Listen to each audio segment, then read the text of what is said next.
Olá, sejam bem-vindos ao Mindful Play, o seu canal de autoconhecimento e jogatina. E aí, tudo certinho? Como é que estamos? Tudo na paz? Você quer um abraço? Curte o canal, se inscreva, fazendo um favor. Muito obrigado. E hoje temos um tema muito legal. Vamos falar sobre o estoicismo. Bom, eu nunca tinha parado para estudar estoicismo, sabe? Estudar a fundo. É um conhecimento interessante, mas no início eu acabei desanimando porque eu pesquisava sobre no YouTube, escutava alguns vídeos e muitos deles era com uma voz meio robótica e com umas ideias que eu não tinha gostado. E alguns eu gostava, outros não. Mas parar para estudar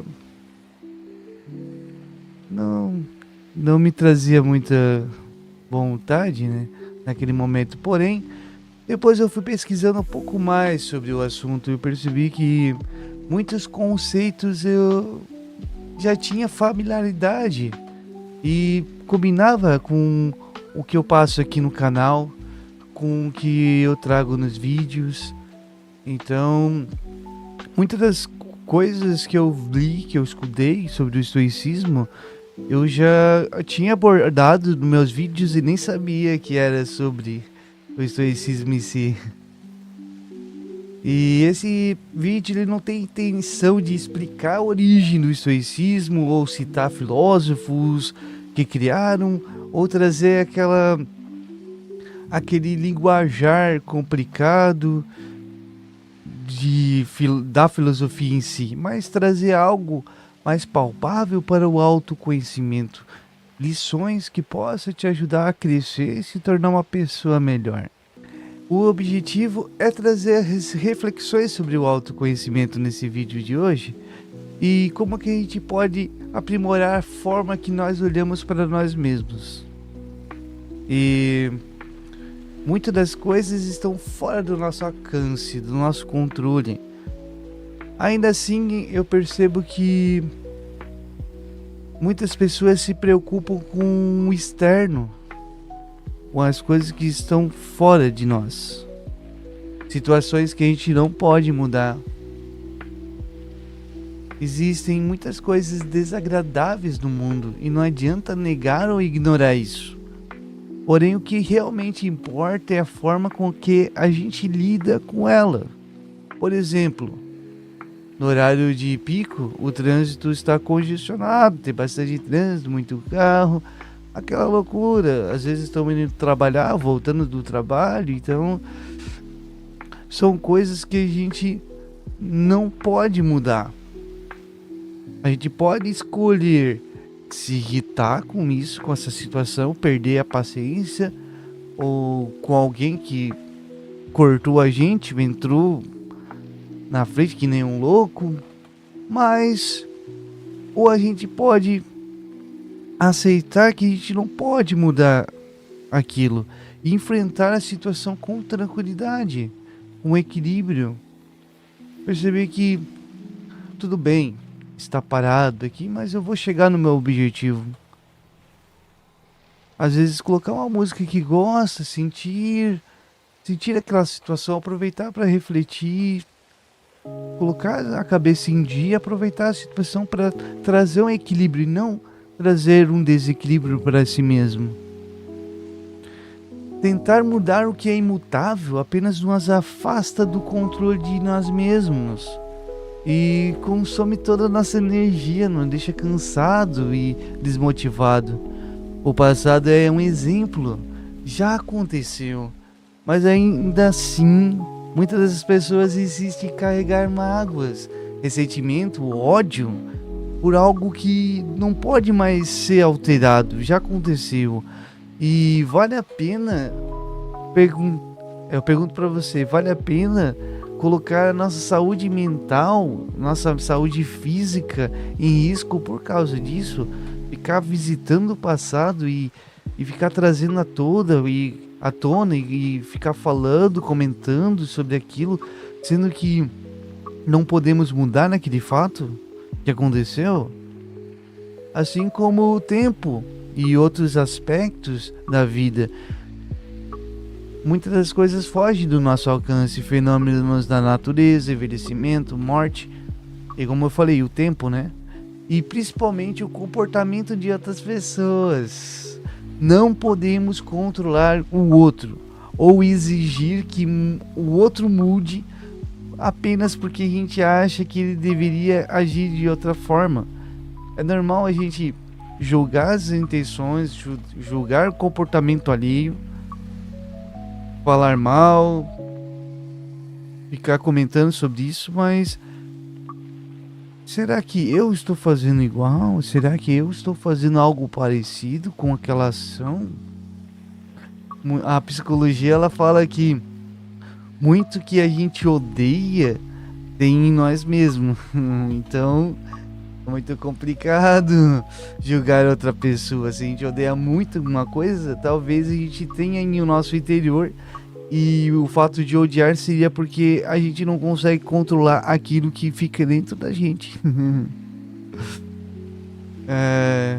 Mas nós podemos controlar uma coisa, a maneira como a gente age. Se não podemos impedir o envelhecimento, nós podemos cuidar do que a gente pensa, do que pensamos, do que gerimos.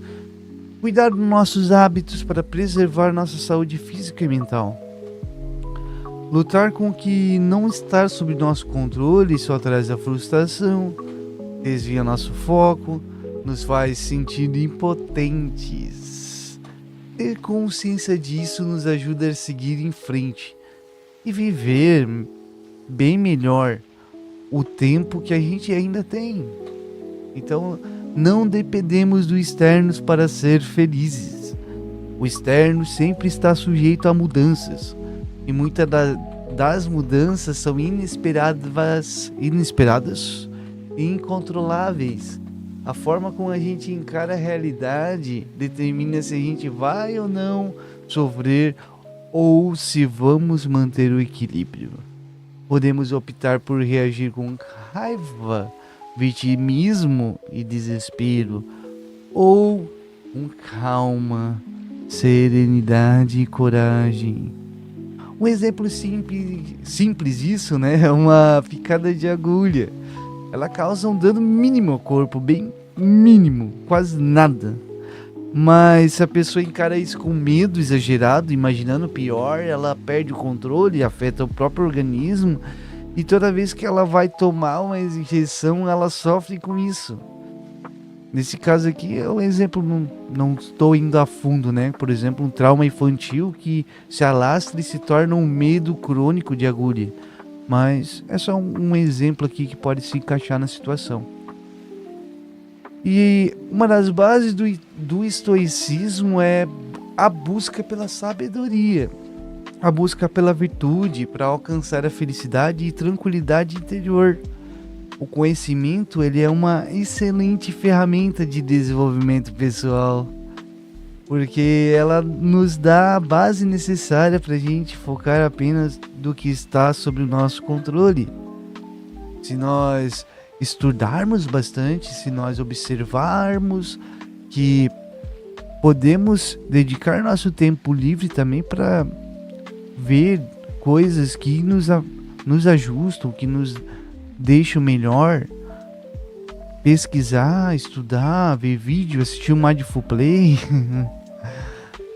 refletir sobre aquele assunto e pegar uma essência daquele conhecimento e tentar buscar colocar em prática.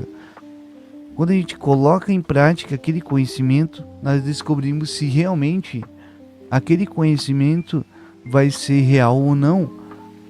Ao colocá-lo em prática, nós percebemos se aquilo nos ajuda ou não.